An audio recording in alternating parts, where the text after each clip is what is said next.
Hello everyone. So my name is Dr. Varalakshmi, Associate Professor working in Department of CSE. Today I am going to explain about this importance of switching concept in a network. Switching basically why the switching is required, the concept.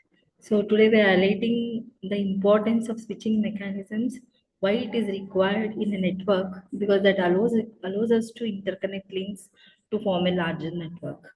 So what basically a switch is a multi-point or multi-output device that transfers the packet from an input to one or more outputs. So we can say basically this switch we use as an star topology.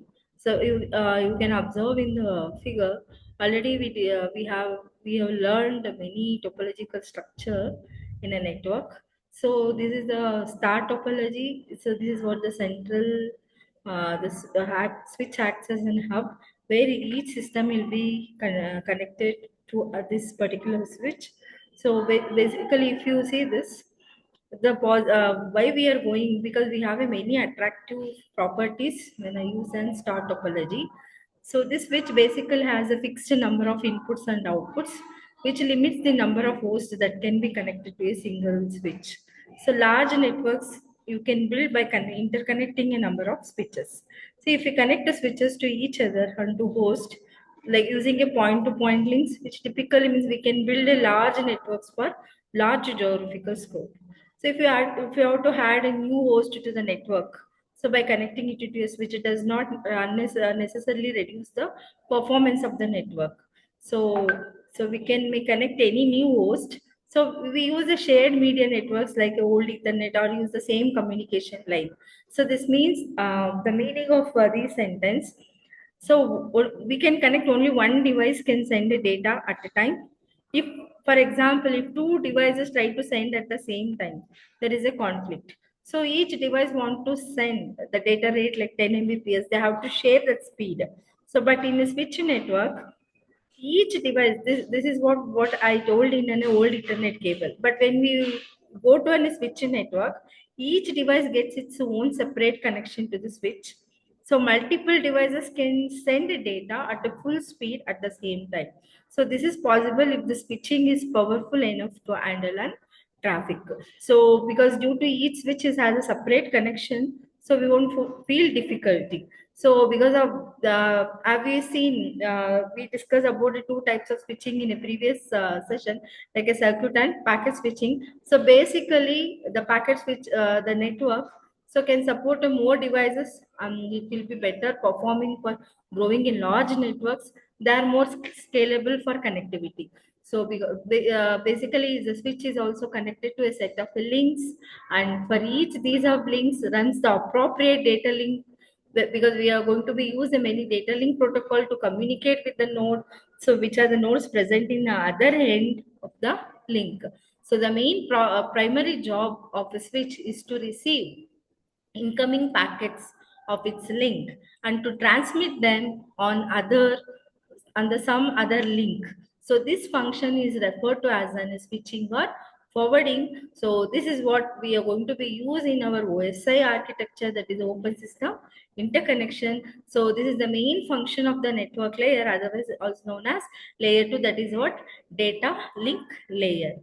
So this is just the basically why the switch is necessity in a communication network, and what is the function of the switch, what are the topology it will be using the switch.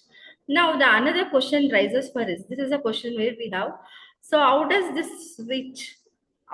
switch decide which output link to place each packet on? So if this is a general we would like to add this question, how does the switch is a device, communicating devices. So what is the purpose? We already discussed. It is just going to be perform a mechanism. It is just forwarding a data from one end of the link to another end. So the general answer is the header of the packet of an identifier that uses to make the decision. So what is the header of the packet? So when we studied in the framing structure, this header contains, so what is source address, destination address. So which we use the some many services of a data link layer. The main important is in a framing. So splitting our data into the frames structure where we are adding header and trailer for each frame, like a stuffing methods we already discussed here. So that these details it uses to identify vary, but there are two common approaches. One we call it as a datagram or connectionless approach, the very first approach.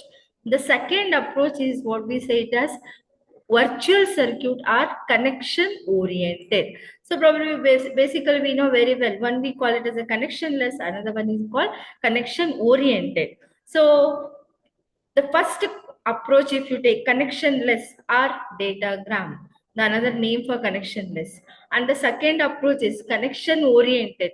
We can also call it as virtual circuit. So this is what the new, the third approach newly we are introducing here. That is a source routing. So it is a less common than these two. What we have a first connectionless and connection, but it has some useful application.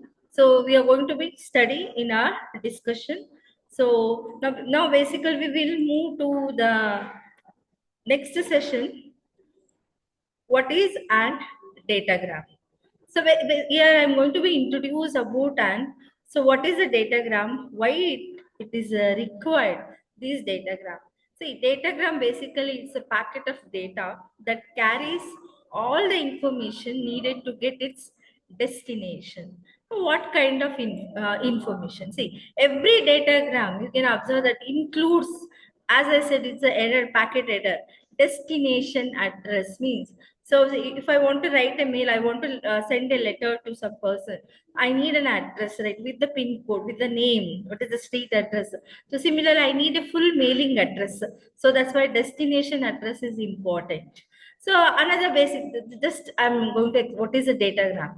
Now, how does it datagram travel through the network? The next question arises. See, as the datagram moves through the network, just now we studied a concept called a switch or a router. What finally it is looking, the first parameter is a destination address.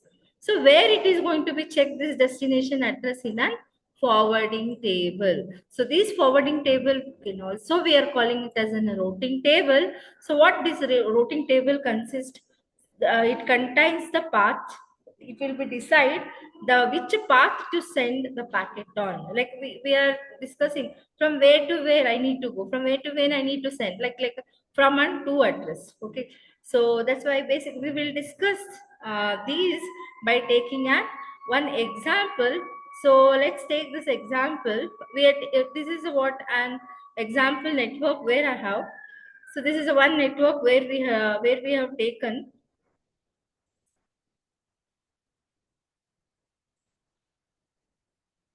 So where we have taken, so you can see this is what an example of a network where we come across the three switches connected here, named as switch 1, switch 2 and switch 3. This is the example network we have taken.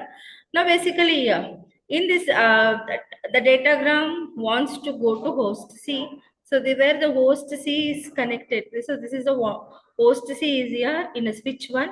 You can observe that in a switch 1, it has been named as an interface numbers, because when I want to transfer any node, I want to call by any node. If I want to send the data, I should call with the name of a numbers.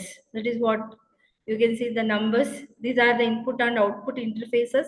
Already I said it has an input and output interface. The numbers has been named as 0, 1 and 2. These are the host names A, C, D, and these are the switch. Again, it has the 4 interfaces. How many hosts are connected? Switch 2 host E is connected, and basically and host F is connected. For switch 3, this is the one scenario, just the example network we have taken, and you can see the next switch again here, host H, host G and host B has been connected to the interface 3. So now for this one, that's the example. So one datagram wants to go to host C. So what is a host C meaning? So this is what a destination address. This destination address is nothing but an C. Whom it will check? It will check the forwarding table to find the best link, because it has to route the C, right? So to send the packet. So who fills this forwarding table? The question comes here. So fine, I need to go to the destination address. from where I am picking that from the forwarding table. Then who will be creating this forwarding table? If you go to the smaller network, a human, it's nothing but a network administrator. So is typically manually is going to be set up a routing table or forwarding table. If you come across in a larger complex tables, so these tables are built automatically by using a many different process called as routing protocols. So what is behind the scenes here? So what exactly this routing is, how the network I want to update the routing tables manually, like an event where even my network changes when the link fails. There are many paths to a destination. So who will be helping is once the routing is done, forwarding becomes easy and fast. So this basically these forwarding are routing, so these concepts we are running through how it will be built and update these tables in the background by using a plenty of routing protocols, how these protocols works on different situations when a link fails or any link fails, how it will be updated in the table in the background. So this part we will discuss in a next session. So in the next session, we will concentrate on what are the three approaches like a datagram approach or a virtual approach or source routing. So thank you. The next part will be continued in a next session.